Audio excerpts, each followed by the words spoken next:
ओम श्री गणेशाय नमः। ओम श्री सरस्वत्यै नमः।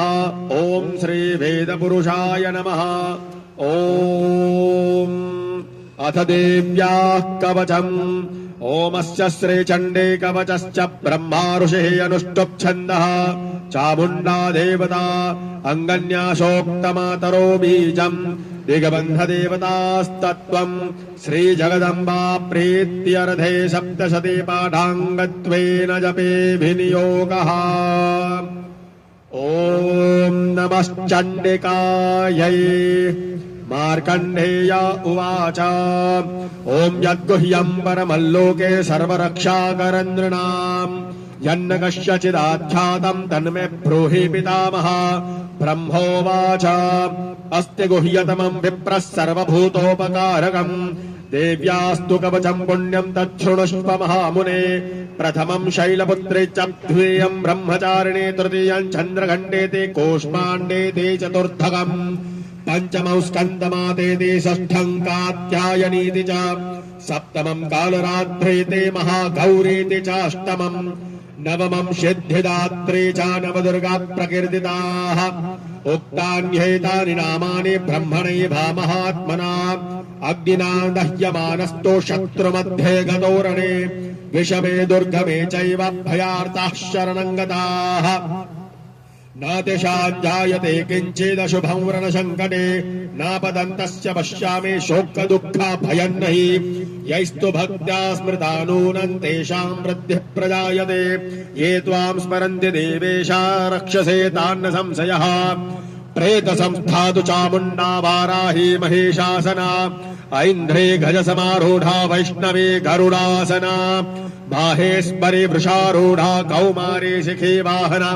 लक्ष्मी पद्मासना देवी पद्महस्ता हरिप्रिया श्वेतरूपाधरा देवी ईश्वरी वृषवाहना ब्राह्मी हंस समारूढ़ा सर्वाभरणभूषिता इत्येता मातरः सर्वा सर्वयोगः समन्विताः नानाभरणशोभाढ्या नानारत्नोपशोभिताः दृश्यन्ते रथमारूढा देव्यः क्रोधसमाकुलाः शङ्खं चक्रं गदां शक्तिं हलं च मुसलायुधं कीटकं तोमरं चैव परशुं पाशमैव च कुन्तायुधं त्रिशूलं च सारङ्गमायुधमुत्तमम् दैत्यानां देहनाशाय भक्तानामभयाय च धारयन्त्यायुधानेद्धं देवानां च हिताय वै। नमस्तैस्तो महारौद्रे महाघोर पराक्रमे महाबले महोत्साहे महाभय विनाशिनी त्राहि मां देवि दुष्प्रेक्ष्ये शत्रूणां भयवर्धिनी। प्राच्यां रक्षतु मामैन्द्रियाग्नेयामग्निदेवता दक्षिणे वतु वाराही नैऋत्यां खड्गधारिणी प्रतिच्चां भारुणी रक्षेद्वायव्यां मृगवाहिनी उदीच्चां पातु कौमारी ईशान्यां शूलधारिणी। ऊर्ध्वं ब्रह्माणि मे रक्षेदधस्ताद् वैष्णवी तथा एवं दश दिशो रक्षेच्छामुण्डा शववाहना जया मे जाग्रतः पातु विजया पातु पृष्ठतः अजिता वामपार्श्वे तु दक्षिणे च पराजिताः। शिखामयुध्योतिनी रक्षेदु मां मूर्ध्नि व्यवस्थिता मालाधरी ललाटे च भ्रुवोर्रक्षेद्यशस्विनी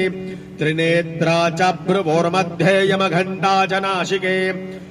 शङ्खिनी चक्षुषोर्मध्ये श्रोत्रयोर्ध्वारवासिनी कपौलौ कालिका रक्षेत्कर्णमूले तु शाङ्करी नासिकायां सुगन्धा च उत्तरोष्ठे च चर्चिका अधरे चामृतकला जिह्वायां च सरस्वती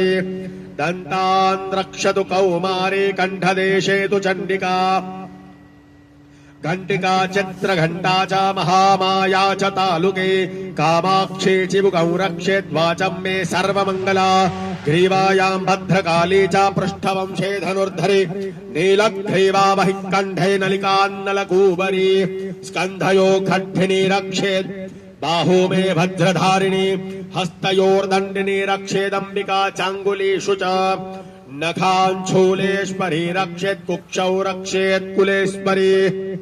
स्तनौ रक्षेन्महादेवी मनः शोकविनाशिनी हृदये ललिता देवी उदरे शूलधारिणी नाभौ च कामिनी मे गुह्यं गुह्ये स्मरि तथा पूतना कामि कामेढ्ढुङ्गुदे महिषवाहिनी कट्यां भगवती रक्षेत् जानूनि विन्ध्यवासिनी जंघे महाबला रक्षेत् सर्वकामप्रदायिनी गुल्फयोर्धारसिंहे च पादपृष्ठे तु तेजसे पादाङ्गुलीषु श्रीरक्षेत् पादाधस्तलवासिनी नखान्दंष्ट्राकराली च केशांश्चैर्वूर्ध्वकेशिनी रोमकूपेषु कौबेरी त्वचं वाघीश्वरी तथा रक्तमज्जावशा मांसान्यस्थिमेदांसि पार्वती अन्त्राणि कालरात्रे च पित्तं च मुकुटेश्वरी पद्मावते पद्मकोशे कफे चूडामणिस्तथा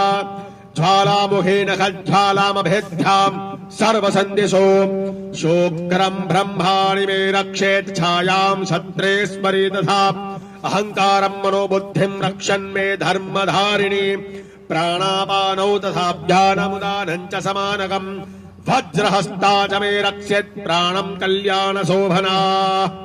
रसे रूपे च गन्धे च शब्दे स्पर्शे च योगिनी सत्त्वं रजस्तमश्चैव रक्षन्नारायणी सदा आयु रक्षतु वाराही धर्मं रक्षतु वैष्णवी यशः कीर्तिं च लक्ष्मीं च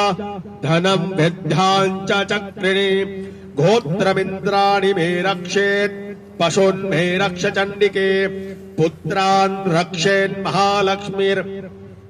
भार्यां रक्षतु भैरवी पन्थानं सुपथा रक्षेत् मार्गं क्षेमकरी तथा राजद्वारे महालक्ष्मीर्विजया सर्वदा स्थिता रक्षाहेनन्तु यस्थानं भरितं कवचेन तु तत्सर्वं रक्ष मे देवी जयन्ती पापनाशिनी पदमेकं न गच्छेत्तु यदेच्छेच्छुभमात्मनः कवचेनावृतो नित्यं यत्र यत्रैव गच्छते तत्र तत्रार्थलाभश्च विजयः सार्वकामिकाः यं चिन्तयते कामं तं प्राप्नोति निश्चितम् परमेश्वर्यमतुलं प्राप्स्यते भूतले पुमान् निर्भयो जायते मर्त्यः संग्रामे स्वापराजिताः त्रैलोक्ये तु भवेत् पूज्यः कवचेनावृतः पुमान् इदं तु देव्याः कवचं देवानामपि दुर्लभम् यः पठेत् प्रयतो नित्यं त्रिसन्ध्यं श्रद्धयान्वितः दैवी कला भवेत्तश्च त्रैलोक्येष्वापराजितः जीवेदवर्षशतं साघ्रमपमृत्यो विवर्जितः नश्यन्ति व्याधयः सर्वे लुप्ता विस्फोटकादयः स्थावरं जङ्गमं चैव कृत्रिमं चापि यद्विषम् अभिचाराणि सर्वाणि मन्त्रयन्त्राणि भूतले भूचरा खेचराश्चैव जलजाश्चोपदेशिकाः सहजा कुलजा माला ढाकिनी शाकिनी तथा अंतरिक्षाचरा घोरा ढाकिन्यश्च महाबलाः ग्रहा भूता पिशाचाश्च यक्ष गन्धर्व राक्षसाः ब्रह्म राक्षस वैतालाः कोष्माण्डा भैरवादयः नश्यन्ते दर्शनात् तस्य कवचे हृदि संस्थिते मानोन्नतिर्भवेद्राज्ञस्तेजो वृद्धिकरं परम् यशसा वर्धते सोऽपि कीर्तिमण्डित भूतले जपेत् सप्तशती चण्डीं कृत्वा तु कवचं पुरा यावद् भूमण्डलं धत्ते शशैलवनकारिणम् तावत् तिष्ठति मेदिन्यां सन्ततिः पुत्रपौत्रिकी देहान्ते परमं स्थानं यत्सुरैरपि दुर्लभम् प्राप्नोति पुरुषो नित्यं महामाया प्रसादतः लभते परमं रूपं शिवेन सह मोदते लभते परमं रूपं शिवेन सह मोदते ओम त्रिगुणात्मिका राजराजेश्वरी पराम्बा महादेवी नवदुर्गादेव्यै नमो नमः इति श्रीदेव्याः कवचं श्रीमहाभगवते महाकाले महालक्ष्मी महासरस्वती त्रिगुणात्मिका राजराजेश्वरी पराम्बा महादेवी नवदुर्गादेवीनां चरणकमले समर्पितमस्तु। गवमाता की जय।